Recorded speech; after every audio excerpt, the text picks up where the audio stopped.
अल्पसंख्याक आयुक्त डॉक्टर नंदकुमार बेडसे, नियोजन विभाग मंत्रालय मुंबई सहसचिव विवेक जी गायकवाड, आमदार Anup Agarwal, defence account service officer Himanshu Tembekar या सत्कार मूर्तींचा भव्य नागरी सत्कार सोहळा संपन्न। धुळे शहरातील वाडी भोकर रोडवर असलेल्या पद्मश्री टावर्स विजय पोलीस कॉलनी येथील सभागृहात आज दिनांक 29 डिसेंबर 2024 रोजी सायंकाळी 5:30 वाजता भव्य नागरी सत्कार कार्यक्रम या ठिकाणी पार पडला। तर या कार्यक्रमाचे आयोजन ग्राम महसूल अधिकारी संघटना धुळे, महसूल अधिकारी कर्मचारी संघटना धुळे, धुळे जिल्हा सत्कार नियोजन समितीच्या वतीने या ठिकाणी या कार्यक्रमाचे आयोजन करण्यात आले होते। तर या कार्यक्रमाप्रसंगी या ठिकाणी अल्पसंख्याक आयुक्त डॉक्टर नंदकुमार बेडसे, मुंबई मंत्रालय नियोजन विभाग सहसचिव Vivek ji Gaikwad, defence account service officer Himanshu Tembekar, Dhule शहर आमदार अनुप अग्रवाल या चारही सत्कार मूर्तींचा सत्कार नागरी सत्कार या ठिकाणी करण्यात आला। तर या कार्यक्रमाप्रसंगी या ठिकाणी कार्यक्रमाच्या सुरुवातीला या ठिकाणी माजी पंतप्रधान मनमोहन सिंग यांना या ठिकाणी श्रद्धांजली वाहण्यात आली। तदनंतर कार्यक्रमात सुरुवात झाली। तर या कार्यक्रमाप्रसंगी या ठिकाणी अध्यक्षस्थानी धुळे शहराचे आमदार अनुप अग्रवाल हे होते। तर यावेळेस या कार्यक्रमाप्रसंगी अल्पसंख्याक आयुक्त डॉक्टर नंदकुमार बेडसे, सहसचिव नियोजन विभाग मंत्रालय Mumbai Vivek ji Gaikwad, defence account service officer Himanshu Tembekar व धुळे शहराचे आमदार अनुप अग्रवाल, माजी खासदार doctor Subhash Bhamre, Dhule RDC Nitin Gawande, deputy general manager SEBI doctor Sachin Sonawane, अस्थिरोग तज्ञ डॉक्टर के सैंदाने आदींचा या ठिकाणी मान्यवरांचा सत्कार या ठिकाणी करण्यात आला। तर या प्रसंगी या ठिकाणी सत्कार मूर्ती अल्पसंख्याक विभाग आयुक्त डॉक्टर नंदकुमार बेडसे यांचा या ठिकाणी परिचय करून देण्यात आला, ज्यात प्रामुख्याने त्यांचा जन्म 20 जून 1971 साली झाला। तर जन्मगाव छळवळ कोरडे असून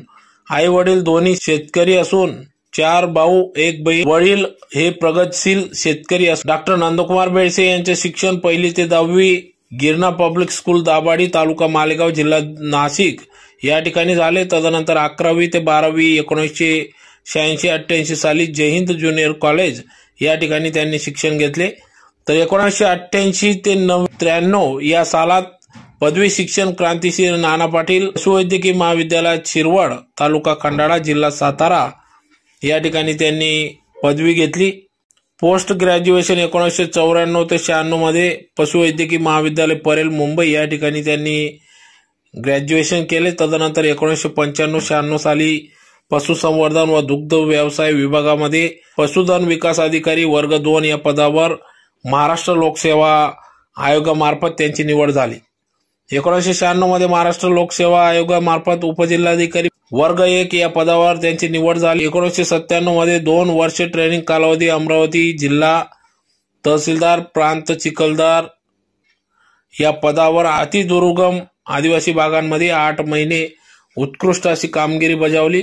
तर 1999 मध्ये अमरावती येथे उपजिल्हाधिकारी म्हणून रोजगार हमी योजना या पदावर ते नियुक्त झाले व अतिशय उत्कृष्टपणे त्यांनी काम केले। तर 2001 मध्ये प्रांत अधिकारी वणी जिल्हा यवतमाळ येथे नियुक्ती झाली। 2004 मध्ये विशेष भूसंपादन अधिकारी बुलढाणा येथे नियुक्ती। 2005 मध्ये प्रांत अधिकारी दर्यापूर जिल्हा अमरावती येथे। 2006 मध्ये प्रांत अधिकारी दारवा जिल्हा यवतमाळ। 2009 मध्ये प्रांत अधिकारी मलकापूर जिल्हा बुलढाणा। 2012 मध्ये प्रांत अधिकारी म्हणून धुळे येथे नियुक्ती झाली। 2014 मध्ये प्रांत अधिकारी म्हणून नंदुरबार या ठिकाणी नियुक्ती करण्यात आली। तर 2015 मध्ये उपजिल्हाधिकारी महसूल धुळे या ठिकाणी त्यांची नियुक्ती करण्यात आली होती। तर 2016 मध्ये अप्पर जिल्हाधिकारी वाशिम या ठिकाणी पदोन्नतीवर नियुक्ती देण्यात आली। तर 2017 मध्ये अप्पर जिल्हाधिकारी धुळे या पदावर देखील त्यांनी काम केले। 2019 मध्ये अप्पर जिल्हाधिकारी जळगाव या पदावर त्यांची नियुक्ती करण्यात आली। तर 2020 मध्ये जात प्रमाणपत्र पडताळणी समिती धुळेचे अध्यक्ष ते होते। 2023 मध्ये अध्यक्ष महाराष्ट्र राज्य परीक्षा परिषद पुणे या शिक्षण विभागातील पदावर प्रतिनियुक्ती म्हणून त्यांची नियुक्ती करण्यात आली होती। तर 14/10/2024 रोजी भारतीय प्रशासन सेवा या संवर्गात त्यांची निवड झाल्याने आज या ठिकाणी धुळ्यात भव्य असा सत्कार, नागरी सत्कार करण्यात आला। तर त्याचबरोबर या ठिकाणी नियोजन विभाग मंत्रालय मुंबई सहसचिव विवेकजी बंशी गायकवाड यांचा देखील या ठिकाणी नागरी सत्कार करण्यात आला। तर त्यांनी 1ली ते 10वीचे शिक्षण आदर्श विद्यालय गोरेगाव मुंबई या ठिकाणी केले। तर डॉक्टर होमी बाबा यांचे संस्थेमार्फत रौप्य पदक व यंग सायंटिस्ट म्हणून त्यांना पदवी सन्मानित करण्यात आली। 10वीच्या परीक्षेत शाळेमध्ये ते प्रथम आले। महाविद्यालयीन शिक्षण DG रिपारेल कॉलेज येथून BA अर्थशास्त्राची पदवी प्राप्त केली। पदवीनंतर शिक्षण मुंबई विद्यापीठातून अर्थशास्त्र या विषयामध्ये MA केले। राज्यसेवा परीक्षा 1992 सेल टॅक्स इन्स्पेक्टर व मंत्रालयामध्ये सहाय्यक कक्ष अधिकारी म्हणून त्यांची निवड करण्यात आली। तर राज्यसेवा परीक्षा 1995 मध्ये ते तहसीलदार म्हणून निवड झाली। तदनंतर राज्यसेवा परीक्षा 1996 मध्ये उपजिल्हाधिकारी म्हणून त्यांची निवड करण्यात आली। तर 1999 ते 2003 मध्ये प्रांत अधिकारी तळोदा जिल्हा नंदुरबार या ठिकाणी त्यांची नियुक्ती करण्यात आली होती। तर 2003 ते 6 प्रांत अधिकारी कडवण जिल्हा नाशिक या ठिकाणी ते कार्यरत होते। त्यावेळी सप्तशृंगी गडाच्या यात्रेतील आपत्ती व्यवस्थापनाबाबत देखील त्यांनी आराखडा तयार केला व सदर आराखडा सर्व देवस्थानांना लागू करण्यात आला। 2007 ते 2009 मध्ये जिल्हा पुरवठा अधिकारी नाशिक येथे ते कार्यरत होते। तर 2002 ते 2009 या कालावधीत उत्कृष्ट उपजिल्हाधिकारी म्हणून सलग 8 वर्ष गौरवण्यात आले। 2009 ते 2011 मध्ये निवासी उपजिल्हाधिकारी तथा अप्पर जिल्हाधिकारी अहमदनगर या ठिकाणी ते कार्यरत होते। तर 2011 ते 2014 या वर्षात निवासी उपजिल्हाधिकारी तथा अप्पर जिल्हाधिकारी दंडाधिकारी धुळे या ठिकाणी त्यांनी कामकाज केले। तर याबरोबरच त्यांनी व्यवस्थापन, विविध प्रकारचे नैसर्गिक व मानवनिर्मित आपत्ती बाबत पुस्तके देखील प्रसिद्ध केल्याचे कार्य त्यांनी केले। तर 2015 मध्ये संचालक नाशिक महसूल प्रशिक्षण प्रबोधिनी येथे कार्यरत असताना मंत्रालयातील विविध विभाग व त्यांचे अधीनस्थ असलेल्या सर्व अधिकारी कर्मचारी यांचे प्रशिक्षण देण्याकरिता आराखडा तयार करण्यात आला व मंत्रालयातील सुमारे 250 अधिकारी आणि कर्मचारी यांना त्यांनी प्रशिक्षण दिले। 2016 ते 2020 कालावधीत अप्पर जिल्हाधिकारी अतिक्रमण निष्कासन पूर्व उपनगरी मुंबई या ठिकाणी ते कार्यरत होते। यावेळी 2.5 वर्षामध्ये सुमारे 10,500 अपिलांची निर्गती करून झोपडपट्टी पुनर्वसन योजना त्यांनी मार्गी लावली। तर लोकसभा निवडणूक 2019 व 2019 मध्ये उत्कृष्ट काम केल्याने 2 वेळा उत्कृष्ट लोकसभा व विधानसभा निवडणुकीत उत्कृष्ट काम केल्याने 2 वेळा उत्कृष्ट अप्पर जिल्हाधिकारी म्हणून मुंबई उपनगर या ठिकाणी त्यांना गौरवण्यात आले। 2020 ते 22 या कालावधीत कोविड-19च्या साथीमध्ये मुंबई उपनगर जिल्ह्यामध्ये आंतरराष्ट्रीय विमानतळावर परदेशामधून येणाऱ्या विमानाचे व प्रवाशांचे त्यांनी अतिशय उत्तम प्रकारे नियोजन केले। महाराष्ट्र शासनाचा नोडल अधिकारी म्हणून त्यांनी विमानतळावर सर्व येणाऱ्या आंतरराष्ट्रीय विमानांना परवानगी देण्याचे काम देखील केले। 2023 मध्ये अध्यक्ष जात पडताळणी पालघर या ठिकाणी त्यांनी कामकाज पाहिले। तर 2023 ते 2024 अप्पर आयुक्त महसूल व सामान्य प्रशासन याकडे कार्यरत होते।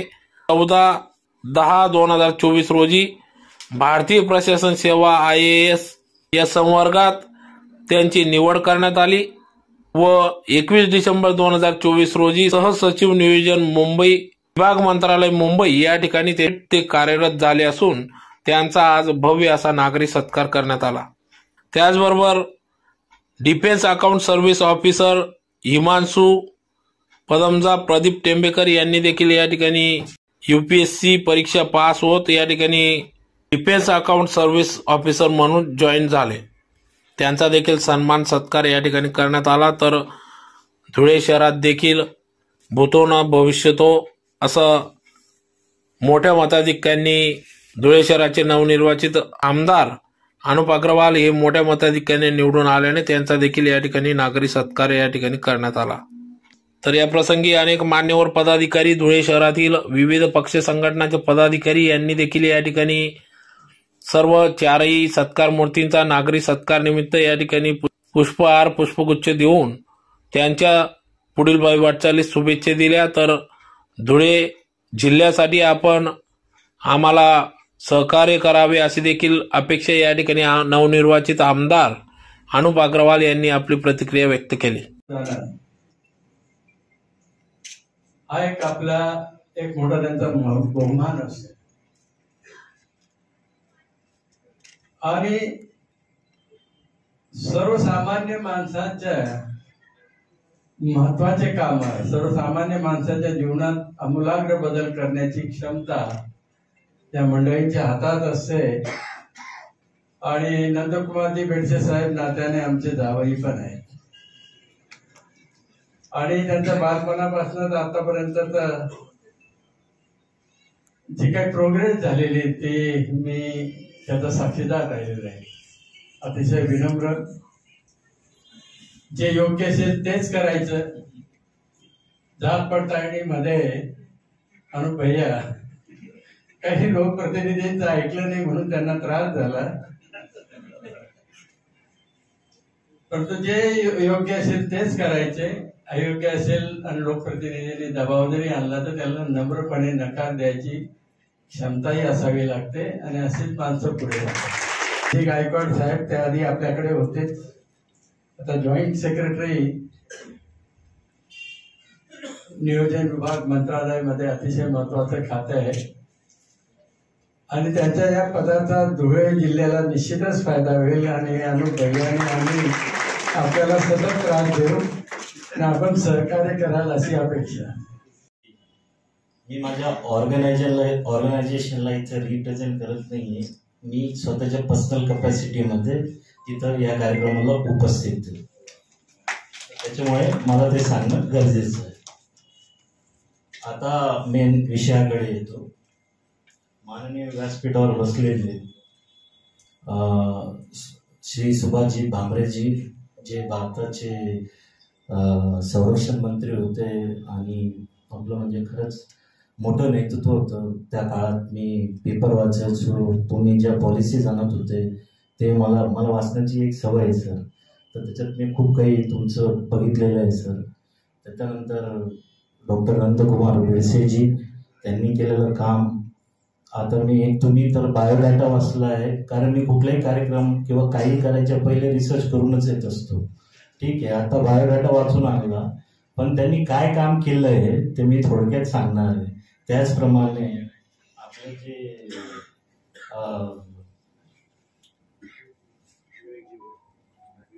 जे विवेकजी बन्सी गायकवाड साहेब आहेत, यांचा जो कार्यकाळ आहे तो बी खूप मोठा आहे। मी त्यांच्याशी बोललो पण फोनवरती, तर त्यांच्याबरोबर पण मी बोलणार आहे। त्याच्यानंतर आमदार साहेब आहेत आपले, त्यांचं बी काम मोठं आहे। त्याच्यानंतर आणि कोइन्सिडेंटली माझे वडील देश शिरवाडे, आम्ही पण साक्री तालुक्यातले, तर दोघे आम्ही एकाच गावाचे। त्यांचा जो जन्म झाला तो चैत्राम बेडसे आणि बटाबाई बेडसे यांच्या घरात झाला। त्यांच्या वडिलांना लोक प्रेमाने मोठा भाऊ म्हणून ओळखायचे। मोठा भाऊ म्हणून का ओळखायचे माहिती आहे?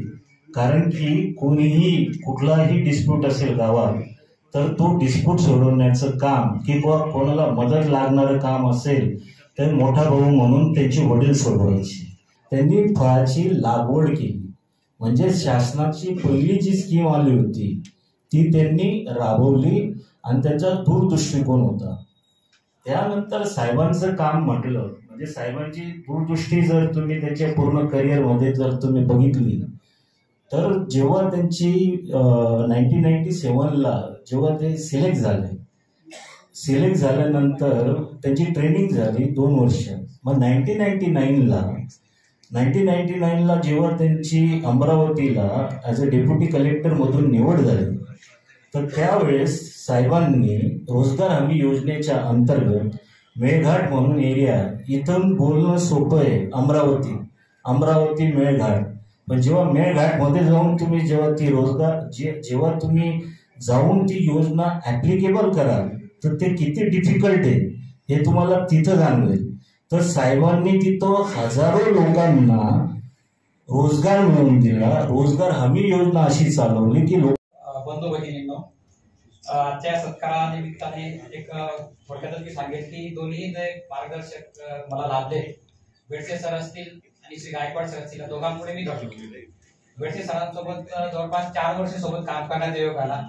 नंदुरबार जिल्ह्यामध्ये असताना प्रांताधिकारी सर होते आणि देखील प्रांताधिकारी शाळा होतो, तेव्हाही सरांचा मला नेहमीच लागलं. आणि धुळे मध्ये शिरपूर प्रांताधिकारी असताना माननीय बेडसे सर मला अप्पर जिल्हाधिकारी होते.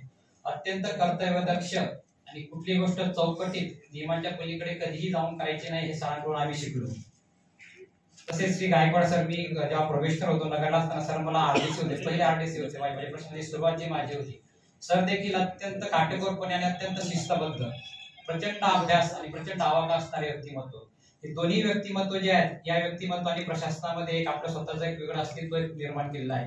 चाकोरीबद्ध प्रशासन जे म्हणतात ते त्याचे मूर्तिमंत उदाहरण आहे. एक स्टील फ्रेम आपल्याकडे कन्सेप्ट आहे की आपल्या ब्युरोक्रॅसीला जे IAS IPS असेल त्या संपूर्ण प्रशासकीय यंत्रणा असेल, महसूल विभाग किंवा अन्य सर्व विभागांची एक स्टील फ्रेम असते. आणि स्टील फ्रेम जे आहे देशाचं एकात्मता आणि अखंडत्व राखण्यासाठी सर्वात महत्वाचा एक भाग आहे.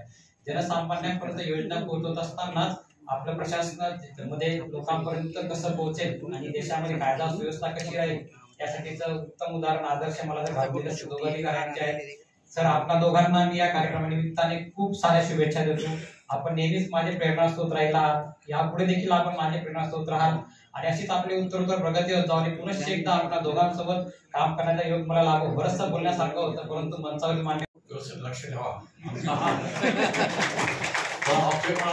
सुद्धा ठेवा. आणि अप्पर कोटे म्हणतो मी, तर तुम्ही सुद्धा आमच्यावर थोडं विशेष लक्ष ठेवा आणि आमच्या समस्या सोडवा हीच आपला विनंती आहे.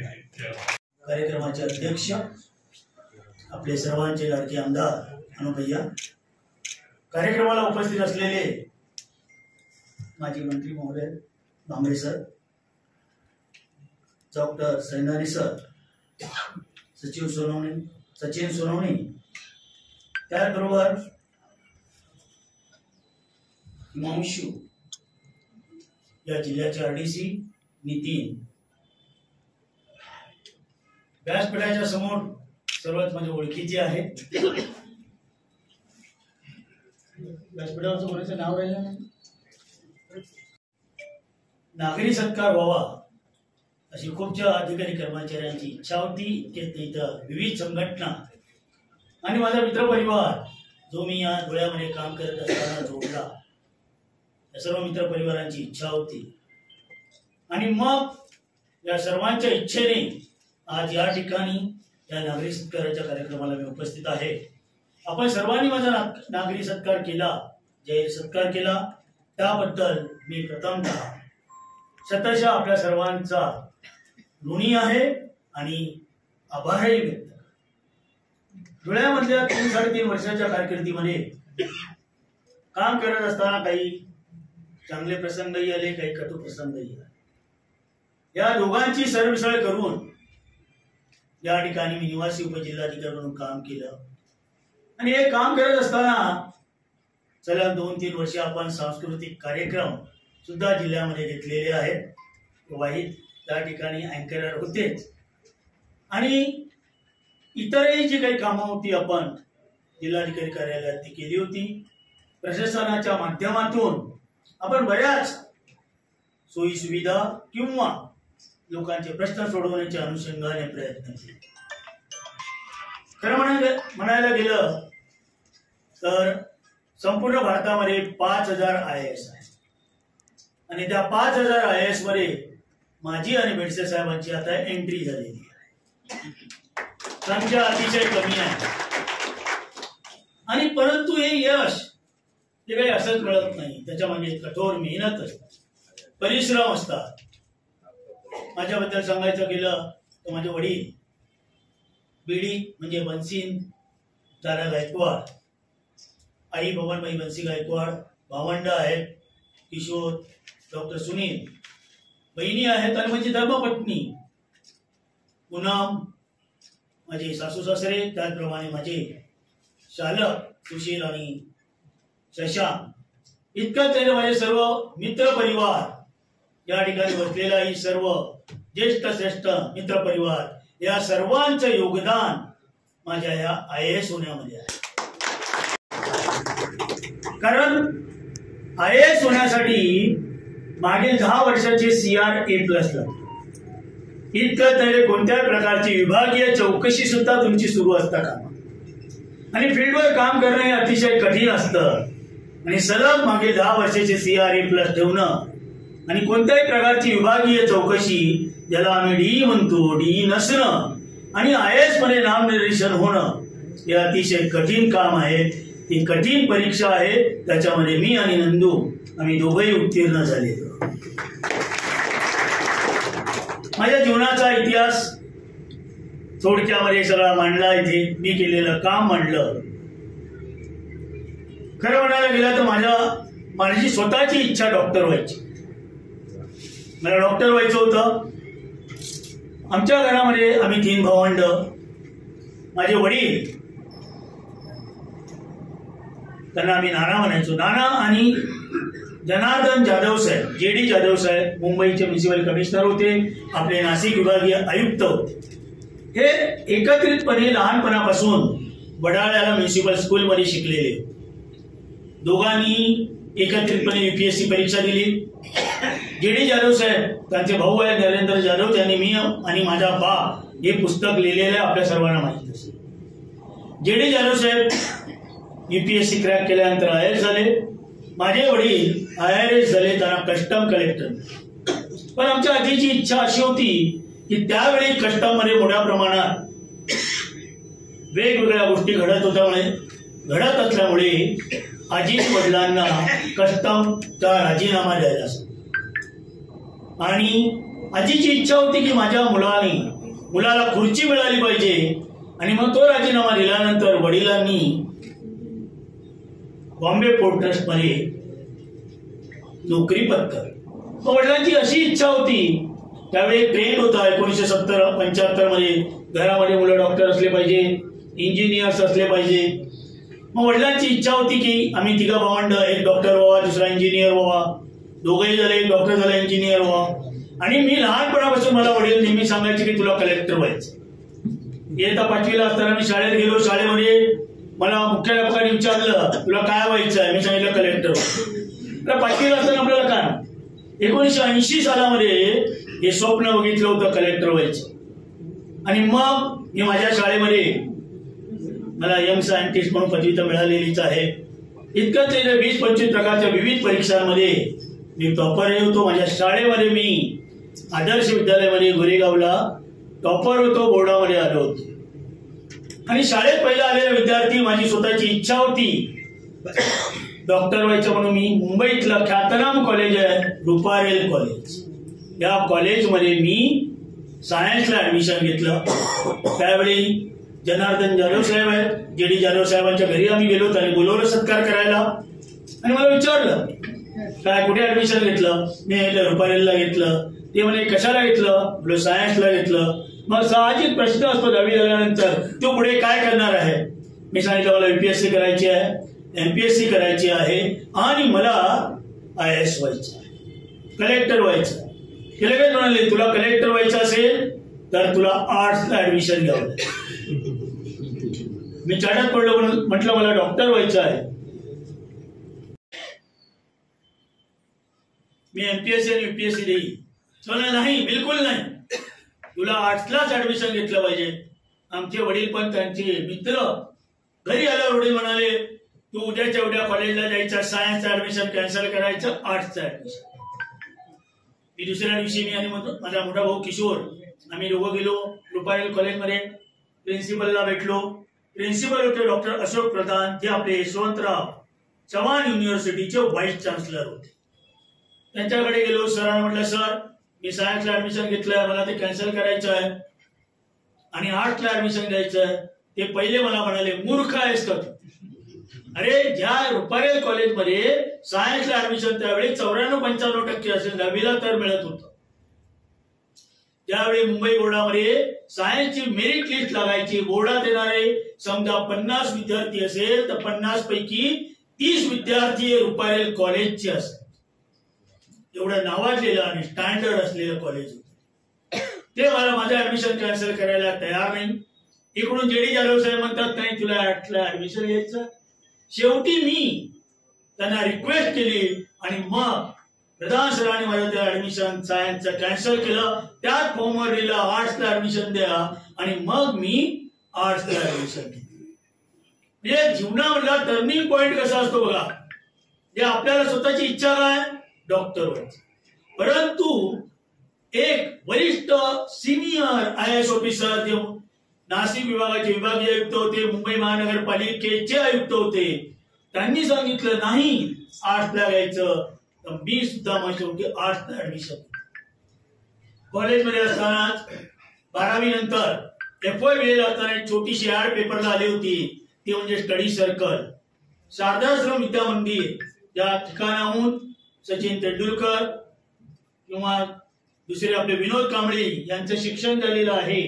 त्या शारदाश्रम शाळेमध्ये स्टडी सर्कलचं एक इन्स्टिट्यूट सुरू झाली होती, स्टडी सर्कल नावाची, आणि जे MPSC UPSC चे क्लासेस घ्यायचे. मग मी FYBA ला असताना त्यांच्याकडे जॉईन झालो. सरांनी डॉक्टर आनंद पाटील यांनी मला सांगितलं, विवेक तुला आम्ही फक्त 1 वर्षाची तुझी फी घेऊ, पण जोपर्यंत तू MPSC UPSC क्रॅक करत नाही तोपर्यंत आम्ही तुला फ्री कोचिंग देऊ. त्यांनी माझ्याकडून 1ही वर्षाची नंतर फी घेतली नाही. त्या स्टडी सर्कलमध्ये मी असताना संध्याकाळी जाऊन तिथे अभ्यास करायचो. दिवसभर कॉलेज असायचं. त्यानंतर ग्रॅज्युएशन झालं. 1991 मध्ये SISC tech institute for administrative career आहे, BT स्टेशनच्या समोर, CST स्टेशनच्या समोर. त्या SISC ला 1991 सालामध्ये परीक्षा झाली. 60 विद्यार्थ्यांचं सिलेक्शन झालं.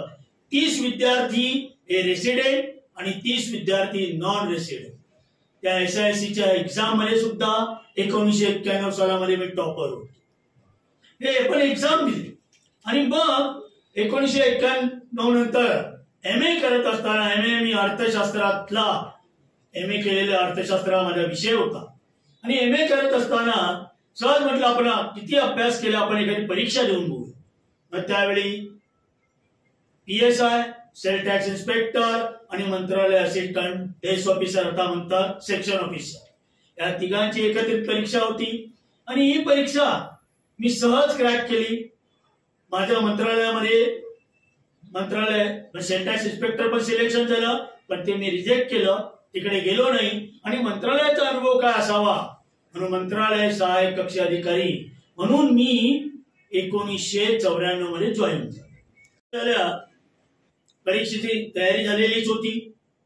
परीक्षेत त्यावेळी आजचे मुंबईचे municipal commissioner Bhushan Gagrani sir आणि श्रीकांत देशपांडे सर आता जे रिटायर्ड झाले ऍडिशनल चीफ सेक्रेटरी म्हणून, ते स्टडी सर्कलला आले. त्यांनी सांगितलं MPSC UPSC द्यायची असेल तुम्हाला तर तुम्ही इतर कुठलेही विषय न घेता मराठी लिटरेचर, मराठी वाङ्मय आणि हिस्ट्री या विषय घ्या.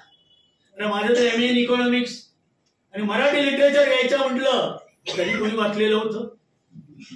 श्लोक मोरोपंतांची श्लोक एकावली असेल, तंत काव्य, संत काव्य, पंत काव्य काहीच माहित नव्हतं. आणि अशा वेळी काही माझ्या बरोबरचे जे कलिग होते त्यांनी मराठी वाङ्मयाच्या मला नोट्स दिल्या. आणि मग मराठी वाङ्मय आणि इतिहास हे दोन्ही विषय घेऊन मी 1995 मध्ये MPSC मध्ये माझं सिलेक्शन झालं. 1 मार्काने माझा डेप्युटी कलेक्टर गेलं. त्या बॅचला मी तहसीलदार झालो. त्या बॅचला नंदकुमार मेडिसे साहेब डेप्युटी कलेक्टर. पण मी काही थांबलो नाही. नेक्स्ट इयर परत परीक्षा दिली. आमची ऑर्डर येईपर्यंत 1996 ला मी पुनश्च डेप्युटी कलेक्टर म्हणून माझं सिलेक्शन. मी झालं तहसीलदार झालं आणि मी थांबलो असतो तर मी आज तुमच्या समोर उभा नसतो. आणि मग डेप्युटी कलेक्टर म्हणून सिलेक्शन झालं. वेगवेगळ्या ठिकाणी काम करायची संधी मिळाली. पहिल्यांदा मी 1999 मध्ये तळोदा प्रांत झालो. तळोदा प्रांत म्हटलं का आपल्या सर्वांना माहिती आहे. मेधाताईंचे माझे अतिशय जवळचे संबंध आले. डोमखेडीला मीराताई पाऊस आला का लगेच त्या ठिकाणी आंदोलन करायला बसायच्या, आपल्या सर्वांना ते माहीत आहे. आणि मग तळोदा प्रांताला एकच काम पावसाळ्यामध्ये कुठे जायचं, धडगावला. आणि मग ताईंचे माझे अतिशय चांगले संबंध आले. त्यामध्ये ताईंनी कधीही माझ्याबद्दल कुठेही लेखी कंप्लेंट तर केलीच नाही, परंतु अतिशय आजही मुंबईत त्या आल्या तर मला आवर्जून भेटतात, मला कॉल करतात. एक प्रकारचे ऋणानुबंध आपल्याला नोकरीमध्ये निर्माण होत असतात. बाकीचा तर तुम्ही बायोडाटा माझा सगळा पाहिलेलाच आहे. मग आपल्याला जर यश मिळवायचं असेल तर किती प्रयत्न करावे लागतात, किती हार्डवर्क करावं लागतं. आणि मग कोविड, आता एक थोडंसं उदाहरण मला सांगितलं कोविड मधलं. कोविड आपल्याकडे सुरू झालं 2020 मध्ये. माननीय पंतप्रधान यांनी 16 मार्च 2020 ला घोषणा केली की 22 मार्च 2020 पासून इंटरनॅशनल फ्लाईट सगळ्या बंद करण्यात येईल. आणि मग त्या विमानतळावर माझी शासनाने नोडल ऑफिसर म्हणून ऑर्डर केली. तुम्हालाही कोविड माहित नव्हता, मलाही कोविड माहित नव्हता, विषाणू काय प्रकार आहे ते माहित नव्हतं. आणि मग त्या विमानतळावर तिथे येणारे जे काही परदेशी लोक होते, परदेशी आपल्या देशातले लोक होते, या लोकांना भारतात आणल्यानंतर त्यांना सेग्रिगेट करणं, त्या जिल्ह्याला पाठवणं. धुळ्यामध्ये पण बरेच लोक मी पाठवलेले आहे. नंदकुमार बेडसे साहेबांची मुलगी सुद्धा कझाकस्तान आणि किर्गिस्तानवरून मीच आणलेली होती. नंदू बरोबर आहे का? हा, हे जवळजवळ 700 ते 800 मुलं जे आपले फॉरेन मध्ये शिकायला गेलेले होते, त्या मुलांना स्पेशल फ्लाईट करून आपण भारतामध्ये आणलं होतं. इतकंच नाही तर फक्त महाराष्ट्रातलेच नाही, उत्तर प्रदेश, पश्चिम बंगाल, त्याच्यानं मध्य प्रदेश, वेगवेगळ्या राज्यांचे विद्यार्थी आणले. वेगवेगळ्या राज्यांचे आपण जे काही परदेशात काम करायला गेलेले आपले लोक होते ते आणले. मला तर मस्कत महाराष्ट्र मंडळ जे आहे त्यांनी मुंबईत येऊन माझा सत्कार केला होता. की आपण ज्या काही सर्व्हिसेस महाराष्ट्र शासनाच्या वतीने ज्या दिल्या, त्या सर्व्हिसेसमुळे महाराष्ट्र शासनाचं नाव अतिशय चांगल्या रीतीने संपूर्ण जगामध्ये घेतलं जातं. आणि मग एक कठोर श्रम, कठोर परिश्रम आज मला या ठिकाणी तुमच्या सानिध्यामध्ये घेऊन आलेले आहे. केलेले प्रयत्न 1980 सालामध्ये IAS होण्याचं पाहिलेलं स्वप्न आज पूर्ण झालं आणि मी आज आपल्या समोर उभा आहे. आता तुम्हा लोकांना मला मगाशी सांगितलं वाईट नाही, एक वाक्य सांगायचं आहे, एक गोष्ट सांगायची आहे. तर मी नेहमी वेगवेगळ्या, आज सकाळी पण डॉक्टर संजय अपरांती सर जे SP नंदुरबार होते, नंतर आपल्याकडे DCP नाशिकला होते, किंवा आपले राज्यपाल होते, राज्यपालांकडे 2 टर्म मध्ये ते ADC म्हणून त्यांनी काम केलेलं आहे, त्यांनी सकाळी माझा सत्कार ठेवला होता. मी नेहमी सांगतो की जीवनामध्ये विद्यार्थ्यांना आणि सगळ्यांना यशस्वी व्हायचं असेल तर आईस्क्रीम खायची. आणि मला आईस्क्रीम काय लगेच दररोज आईस्क्रीम खाल्ले पाहिजे. जे दररोज आईस्क्रीम पार्लर मध्ये जाऊन आईस्क्रीम खायची, आईस्क्रीम खाल्ली पाहिजे. काय आईस्क्रीमची आपण आता फोड करणार आहोत. आईस्क्रीमचा आ म्हणजे आत्मविश्वास. आपल्याला परीक्षा द्यायची आहे, कुठल्याही परीक्षेत यश मिळवायचं आहे तर आपल्याला आत्मविश्वास पाहिजे. जितेंद्रला मी सांगू इच्छितो, एक परीक्षा पास झाली म्हणून तिथेच तो थांबला हे योग्य नाही. You have to crack again UPSC. You should be selected in IAS किंवा IPS मध्ये तुमचं सिलेक्शन झालं पाहिजे, तिथे थांबलं नाही पाहिजे. मी पण UPSC 2 वेळा क्रॅक केली, इंटरव्ह्यूला गेलो, पण दुर्दैवाने माझं सिलेक्शन नाही झालं. मग आ म्हणजे आत्मविश्वास. ई म्हणजे इच्छाशक्ती, विल पॉवर पाहिजे आपल्याला. आपल्याला आयुष्यात काही करायचं असेल त्याची विल पॉवर पाहिजे. ई म्हणजे इच्छाशक्ती. आईस्क्रीम मधला स म्हणजे सकारात्मक. तुम्ही पॉझिटिव्ह असलं पाहिजे. नाही तर आपल्याला कोणीही काही काम सांगितलं तर आपण पटकन म्हणतो नो, नाही करायचं, उद्या करू, परवा करू. बरोबर आहे. आपला जास्तीत जास्त वेळ इंस्टाग्रामवर जातो, जास्तीत जास्त वेळ व्हॉट्सअपवर जातो, फेसबुकवर जातो. बरोबर आहे. तिकडे वेळ नाही, पण आपल्याला काही काम सांगितलं का नो, आपण नकारार्थी असतो. तसं नाही. आपला ऍटिट्यूड हा नेहमी कसा पाहिजे, पॉझिटिव्ह पाहिजे, आपण सकारात्मक पाहिजे. आईस्क्रीम मधला स म्हणजे सकारात्मक, नाही तर आईस्क्रीम मधला क्री म्हणजे क्रियाशीलता. तुम्ही सतत क्रियाशील असलं पाहिजे, वेगवेगळ्या गोष्टींचं वाचन केलं पाहिजे. परीक्षेला जायचं जे ठराविक एक अर्धा पुस्तक वाचून नाही चालत. तुम्हाला कमीत कमी एकेका विषयाचे 50-50, 100-100 पुस्तकं वाचावी लागतात. आज तर तुम्हाला गुगल आहे, विकिपीडिया आहे, काहीही तुम्ही शोधायला गेलं का पटकन सापडतं.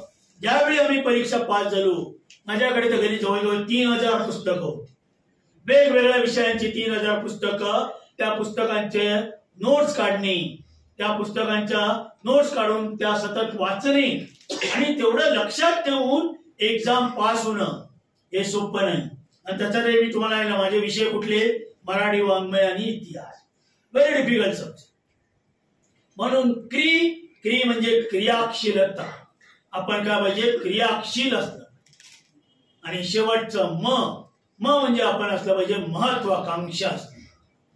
नुसतं परीक्षेला मित्र फॉर्म भरतायत म्हणून आपण फॉर्म भरतोय, मित्र 4 पुस्तकं वाचतायत म्हणून आपण 4 पुस्तकं वाचतोय, आणि मग आपलं सिलेक्शन नाही झालं तर आपण काय म्हणतो, या परीक्षेमध्ये ना वशिलेबाजीच असते, या परीक्षेमध्ये सेटिंगच असते, या परीक्षेत काही बरोबर आहे खरं नसतं असं नाहीये. आपल्याला स्वतःला माहित असतं आपण किती अभ्यास केलाय. आपण अभ्यासच थोडा करतो आणि मग त्या पुस्तकामधलं नाही आलं का आपण काय करतो, आपल्याला माहिती असतं आपण अभ्यास नाही केलाय, पण आपण आपल्या आई वडिलांना काय सांगतो, अरे काय नाही, त्या परीक्षेमध्ये सगळे सेटिंग आहे. बेसिक स्टडी, बेसिक अभ्यास केला पाहिजे आणि त्यासाठी आयुष्यामध्ये म्हणजे महत्वाकांक्षा असते. म्हणून मी नेहमी सांगतो आपण सर्वांनी आईस्क्रीम खाल्ली पाहिजे. आईस्क्रीम खाऊन आणि सतत कष्ट करून आपल्याला यश मिळवता येतं. तुम्हाला एकच उदाहरण देतो जाता जाता मी. आपल्याला अधीक्षक भूमी अभिलेख धुळ्याला एक सूर्यवंशी सर होते. सूर्यवंशी सर अधीक्षक भूमी अभिलेख धुळे होते. ते त्यांच्या मुलाला घेऊन मागच्या वर्षी माझ्याकडे घरी आले. एक एक्झाम्पल म्हणून सांगतो तुम्हाला. त्यांचा मुलगा बँकेच्या प्रोफेशनल ऑफिसर्स म्हणून परीक्षा देत होता 5-6 वर्ष. त्याचं काही सिलेक्शन होत नव्हतं. म्हणून एक 1-1.5 वर्षापूर्वी तलाठीच्या परीक्षा निघाल्या. ते म्हणाले हा काय प्रोफेशनल ऑफिसर होत नाही, त्याला तलाठी व्हायचं, आता तुम्ही त्याला तलाठीसाठी काय. मी त्याला म्हटलं नाही, तू जर प्रोफेशनल ऑफिसर व्हायचं असेल तर मी तुला काय सांगतो त्याप्रमाणे तू तयारी कर. मी त्याला काही टिप्स दिल्या. तो मुलगा त्याला एक पुस्तक पण दिलं, हाऊ टू रीड फास्ट आणि हाऊ टू ग्रास्प इट. त्याने ते वाचलं. 2 महिन्यानंतर तो विद्यार्थी म्हणजे डिप्रेशन मध्ये गेलेला. त्यांनी स्टेट बँकेची प्रोफेशनल ऑफिसरची एक्झाम क्रॅक केली. परत तो आला, सर आता इंटरव्ह्यू कशी देऊ, त्याला इंटरव्ह्यू कशी द्यायची, काय द्यायची याचं सगळं मार्गदर्शन केलं. आणि दॅट पर्सन, तो मुलगा जो तलाठीच्या परीक्षेसाठी चालला होता, त्या मुलाचं 2 महिन्यामध्येच प्रोबेशनरी ऑफिसर म्हणून स्टेट बँकेत सिलेक्शन. म्हणून जिद्द आणि मेहनत हे प्रत्येकाच्या अंगी असावी, असलीच पाहिजे. त्याच जोरावर तुम्हाला पुढे जाता येतं. त्याच जोरावर मी या ठिकाणी उभा आहे. आपण सर्वांनी या ठिकाणी मला बोलवलं आणि माझा जो यथोचित सत्कार केला त्याबद्दल मी सर्वांचे नाव घेत नाही, एकाचं घेतलं तर दुसऱ्याला राहील. सर्वांचे मनापासून ऋण व्यक्त करतो आणि इथेच थांबतो. जय हिंद, जय महाराष्ट्र. आठवणी मिटणार नाहीत जिथवर पापणी मिटत नाही. आपल्या सर्वांच्या सानिध्यात एक भूमिपुत्र म्हणून मी आज आपणासमोर उभा आहे. या जाहीर नागरी सत्कार समारंभाच्या अनुषंगाने उपस्थित अध्यक्ष सन्माननीय अनुभय्य, माजी संरक्षण मंत्री माननीय बाबासाहेब, डॉक्टर सेंदाने सर, माझे स्नेही विवेक गायकवाड, नितीन सोनवणे साहेब आणि हिमांशू. सर्वप्रथम आपणा सर्व महसूल अधिकारी, कर्मचारी संघटना, ग्राम महसूल तलाठी संघटना आपल्या सर्वांच्या वतीने आपण आज आम्हा दोघांचा सत्कार समारंभ जो आयोजित केला होता त्याबद्दल आम्ही आपल्या सर्वांच्या ऋणात राहू इच्छितो. खरंच एक या ठिकाणी अनेक काही वर्ष आम्ही काम केलं आणि महत्वाचं म्हणजे या ठिकाणी आमचा जन्म झाला. जन्माच्या ठिकाणी सत्कार व्हावा यापेक्षा दुसरं सुख कोणतंही असू नये असं मला वाटतं. आई वडिलांचे म्हणजे शेतकरी पुत्र खरं, त्यामुळे शेतकऱ्याची नाळ कधीच तुटली नाही आणि कधी तुटणार पण नाही. वडिलांची खूप इच्छा होती की कलेक्टर व्हावं, फार म्हणजे तीव्र इच्छा होती. आम्ही चौघं भावंड, तिन्ही भावांनंतर मग आई वडिलांनी आणि आमच्या आजीने विचार केला की तिघं भावंड इथंच आहे, याला कुठेतरी बाहेर पाठवावं, बाहेर पब्लिक स्कूलमध्ये घालावं, जेणेकरून चांगलं काहीतरी करू शकेल. म्हणून मला मालेगाव तालुक्यातील दिना पब्लिक स्कूल इथे पाठवलं. पहिली 10वी अगदी म्हणजे काय म्हणतो आपण स्वतःचा जीव हे करून आई वडिलांनी आणि आजीने आम्हाला पहिलीपासूनच 5व्या वर्षापासूनच बाहेर पाठवलं. त्याचं खरोखरीच चीज झालं असं मी म्हणेल. खरं तर मी ज्या वेळेला धुळे प्रांताधिकारी म्हणून आलो, नेमकं त्याच वेळेला आमच्या वडिलांचं देहांत झालं. वडिलांना पाहायचं होतं की आपला मुलगा आपल्या जिल्ह्यामध्ये एक उपजिल्हाधिकारी म्हणून एक प्रांताधिकारी म्हणून आला, पण ते सौभाग्य त्यांना करू शकले नाही, मला देखील ते लागू शकलं नाही. अनेक खरं तर महसूल विभाग म्हटला की हा सर्व प्रशासनाचा कणा असतो असं म्हटलं तर वावगं ठरू नये. कारण महसूल विभागाचं म्हटलं की जिल्हाधिकारी हे आपल्या स्तरावरून संपूर्ण नियंत्रण, सर्व विभागांवर नियंत्रण साधत असतात आणि त्या माध्यमातून त्या जिल्ह्याचा विकास होत असतो. प्रत्येक वेळेला मी महसूल अधिकारी म्हणून ज्या ज्या ठिकाणी काम केलं, प्रामुख्याने मी पब्लिक रिलेशन ऑफिसर PRO म्हणतो आपण त्याला, म्हणजे महसूल अधिकारी किंवा प्रांताधिकारी म्हणून कधी काम केलंच नाही, पब्लिक रिलेशन ऑफिसर म्हणूनच काम केलं सगळ्या ठिकाणी. ज्या ज्या लोकांच्या समस्या, शेतकऱ्यांच्या समस्या असतील, त्या समस्या कुठल्याही विभागाच्या असो, मग ते पीक कर्ज मिळत नसल्यापासून MSCBचे लोक आम्हाला हे देत नाही, कनेक्शन देत नाही, इथपर्यंत अगदी सगळेच मुद्दे आम्ही आमच्या या कारकिर्दीमध्ये मागील 25-30 वर्षांमध्ये नेहमी साध्य केली. सगळ्यांचे तक्रारी ज्या काही असतील त्यावर उत्तर शोधण्याचा नेहमीच मी एक शेतकरी पुत्र म्हणून प्रयत्न केला. खास करून काही ठिकाणी आम्ही म्हणजे आमच्या सातबाऱ्यांमध्ये बरेच काही अडचणी असतात, त्या अडचणींवर मात करण्याचा प्रत्येक ठिकाणी प्रयत्न केला. सर्वांच्या खांद्यावर थाप देऊन एकत्रित जर आपण काम केलं तर निश्चितपणे अतिशय चांगल्या उत्तम प्रकारे आपल्याला ते काम करता येतं, याचा माझा म्हणजे ठाम विश्वास मला आहे. आणि त्या योगानेच मी आतापर्यंत प्रत्येक वेळी काम करत गेलो. आता सुद्धा आमच्या महाराष्ट्र राज्य परीक्षा परिषदेमध्ये सर्व कर्मचारी हे मानधन तत्वावर आहेत, आपण कंत्राटी कर्मचारी म्हणतो. पण एवढा स्नेह जुळला सगळ्यांसोबत, तर सगळ्यांनी मिळून एवढं काम आमचं ओढलं मागच्या 1.5 वर्षामध्ये की विचारता अगदी सोय नाही. कारण परीक्षा परिषदेचा इतिहास फार चांगला नव्हता. आमच्या पाठीमागे पहिले सुरुवातीला काही गुन्हे देखील दाखल झाले होते आमच्या प्रेडिसेसर्सवर आधी. त्या पार्श्वभूमीवर माझी नियुक्ती डेप्युटेशनवर झाली महाराष्ट्राच्या परीक्षा परिषदेला. बरेच जण म्हणायचे कशाला जॉईन होता, विनाकारण तिथं फार समस्या आहे. पण म्हटलं ठीक आहे, समस्याला समोर जाणं हे आपलं कर्तव्यच आहे, आपण ते पार पाडलं पाहिजे.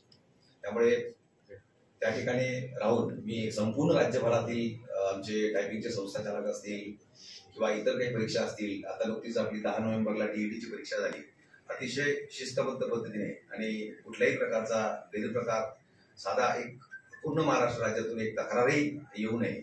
उलट आम्ही आमचे जेवढे काही आर्टिफिशियल इंटेलिजन्स मार्फत CCTV हे केलं, त्यामध्ये आमच्याकडून आम्ही टिप्स देत होतो खाली की तुमच्याकडे या खोलीमध्ये हा विद्यार्थी बोलतोय. म्हणजे इथपर्यंत आम्ही ती सुधारणा आमच्या परीक्षेच्या नियोजनामध्ये आमच्या महाराष्ट्र राज्य परीक्षा परिषदेची जी प्रतिष्ठा होती, जी गमावलेली प्रतिष्ठा होती, ती बऱ्यापैकी मी आमच्या सर्व कर्मचाऱ्यांच्या वतीने बऱ्यापैकी सुधारली. असो, नंदुरबार धुळ्याला प्रांताधिकारी म्हणून काम केलं. अपर जिल्हाधिकारी म्हणून देखील धुळ्याला मी इथं काम केलं. अपील केसेस असतील, आमच्या ग्रामपंचायतचे दावे असतील, हे मी तरी माझ्या कारकिर्दीमध्ये जवळजवळ संपून टाकले. म्हणजे पेंडन्सी नावाचा प्रकार अजिबात माझ्या काळामध्ये तरी मी कुठेच ठेवला नाही. म्हणजे अगदी मागच्या 25 वर्षामध्ये ज्या ज्या ठिकाणी गेलो त्या सर्व ठिकाणी पेंडन्सी शून्य होती. आजही आपण आमच्या धुळे शहरातले वकील असतील, काही साखरेतले असतील, त्यांना विचारू शकता. 3 वाजता माझ्या अपील केसेस सुरू व्हायच्या. अगदी म्हणजे कुठलाही काम असो, काही असो, पण 3 वाजता आमचे अपील केसेस सुरू होऊन सुनावणी घेणार म्हणजे घेणार. कारण सुनावणी आपण जर घेतली नाही तर काही बरेच शेतकरी लांबून आपल्या सुनावणीसाठी येत असतात. याची जाणीव देखील मी पदोपदी ठेवली. जात पडताळणी समितीला इथं धुळ्याला असताना देखील फार मोठ्या प्रमाणावर आम्ही मोहिमा घेतल्या होत्या. मी एक थोडा वेगळा उपक्रम हाती घेतला होता. त्यामध्ये एक रजिस्टर जे असतात आपले, त्याची पडताळणी करायची सोय असते. म्हणजे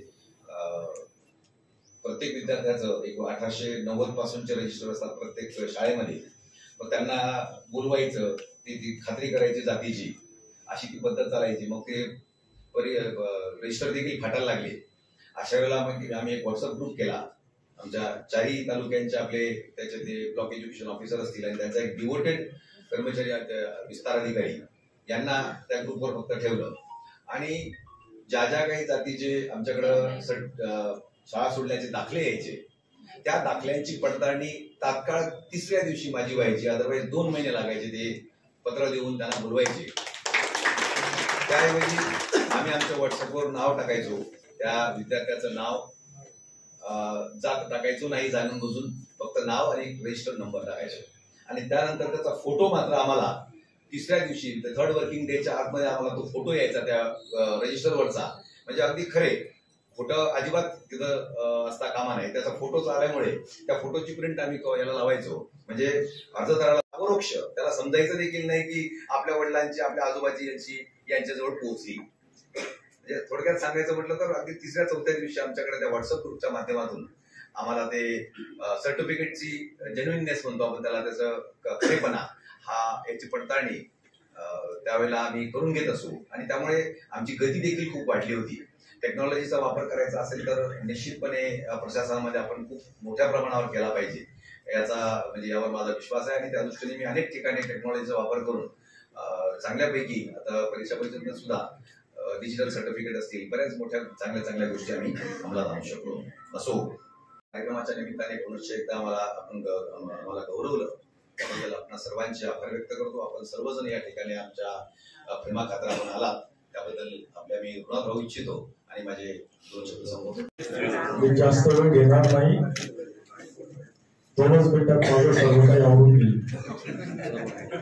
व्यासपीठावर आज जे आपले सत्कार मूर्ती आहेत ते बेडसे साहेब, गायकवाड साहेब, त्याचप्रमाणे